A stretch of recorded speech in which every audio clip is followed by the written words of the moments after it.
You didn't fail your diet because you lacked willpower. You failed it because your kitchen was designed to make you fail. The most effective behavior change tool in the world isn't therapy or apps or motivation. It's the physical space you're sitting in right now.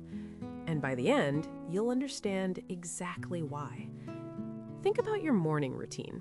You wake up, maybe check your phone before you even sit up. You walk past the gym bag on the floor. You grab whatever's closest in the fridge. None of those choices felt like choices. They felt automatic. That's because they were. About 43% of the things you do every day aren't really decisions. They're habits triggered by your environment. And most of us never designed that environment on purpose. It just happened. The clutter accumulated, the layout defaulted to convenience, and without realizing it, your space quietly started making decisions for you. That's not a flaw in your character. That's just how human brains work. And knowing that, it changes everything. Here's what's actually happening in your brain. Every time you walk into a room, your brain scans it instantly, not consciously. This happens below awareness. It's looking for cues, signals that say, this is where we do X. Researchers call these environmental triggers, and they're incredibly powerful. Wendy Wood at USC has spent decades studying this.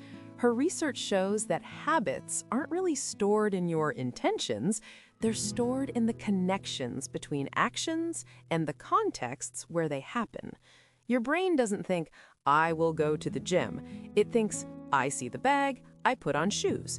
The bag is the cue. The context fires the behavior. So what does this mean practically? It means your environment is constantly running a script in the background, and right now, for most people, that script was written by accident. Think about where you keep your phone charger. Probably next to your bed, which means the first and last thing you interact with every day is a portal to infinite distraction. Nobody sat down and decided, I want to doom scroll for 20 minutes every morning, but the design of the space made it almost inevitable. A 2012 study at Massachusetts General Hospital by Dr. Anne Thorndike changed which drinks were placed at eye level in hospital cafeterias. Just repositioning water and healthy options, no signs, no campaigns, no willpower required, increased water sales by 25% and cut sugary drink purchases significantly. Same people, same cafeteria, different layout, completely different outcomes. That's point one. The environment shapes behavior more than your intentions do. Point two is even more interesting. Most people redesign their lives by trying to change their minds, but your behavior changes faster when you change your room. But here's what most people get wrong. They think redesigning your space means making the healthy choice feel easier. And yes, that's part of it. But the real move? It's making the bad choice feel slightly harder. Just slightly. This isn't about willpower. It's about friction. And the science here is kind of wild. BJ Fogg at Stanford has shown that adding just 2 extra steps to an unwanted behavior, even something as small as having to walk to another room, or having to scroll past something, or having to open a container, can cut how often you do it dramatically. 2 steps.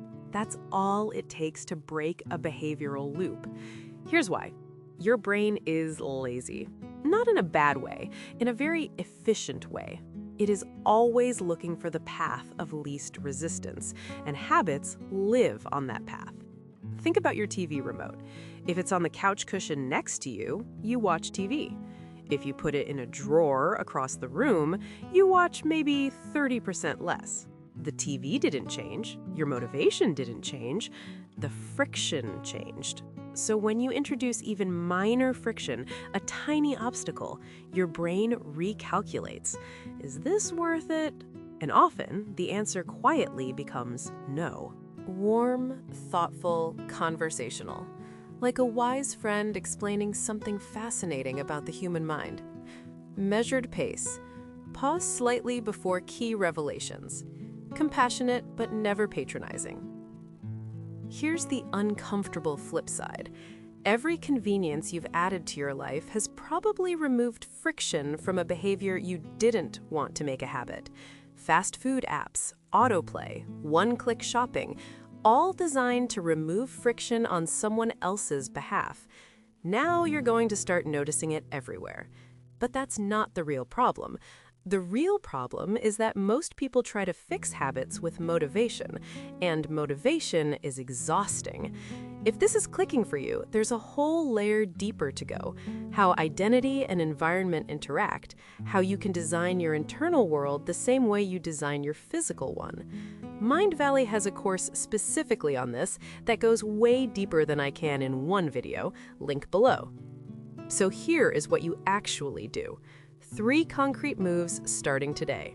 First, audit your friction. Second, place identity cues. Third, design for your worst-case self. These aren't complicated, but most people never do them deliberately. Walk through your home like a stranger. What's visible? What's within reach? What requires 0 effort? Those are your current defaults. Write them down. Ask yourself, does this default serve the person I want to be? If the answer is no, and it will be for several things, you've just found your redesign targets. This is the part people skip. It's not just about removing the bad stuff. It's about making the good stuff visible and meaningful. Your running shoes by the front door, your journal on the pillow, your guitar on a stand in the living room, not in the case in the closet. When you see the object, you remember who you're trying to become. The Wendy Wood research shows that environmental cues tied to identity are among the stickiest habit triggers we know of. Third, design for your worst-case self. Not your motivated self, not your Sunday morning, I'm going to change my life self. Design for the tired, stressed, decision-fatigued version of you at 9 p.m. on a Wednesday. That's the version of you that will actually use the space. Make the healthy choice the one that requires 0 extra thought for that person. Remember the cafeteria study? They didn't convince anyone. They didn't motivate anyone. They just moved the water to eye level. That's it. You can do the same thing in your own kitchen, your desk, your bedroom. Move the fruit to the front of the fridge. Put your phone charger in the hallway. Leave the book on the couch. Small moves, compounding over time. Mind Valley has a course specifically on this that goes way deeper than I can in one video. Link below. Link is in the description. We opened with a hard truth. You didn't fail because of willpower. And now you know why. Willpower is a resource, and it runs out. Your environment is a system, and it runs all day, every day, whether you're paying attention or not. The question was never, do I have the discipline? The question is, did I build the room that makes discipline unnecessary? You can start building that room today. One object, one placement, one less step between you and who you're becoming. If you found this useful, the video on how your phone is literally rewiring your brain goes deeper into why modern life keeps you stuck and what actually helps. Subscribe if you want more of this.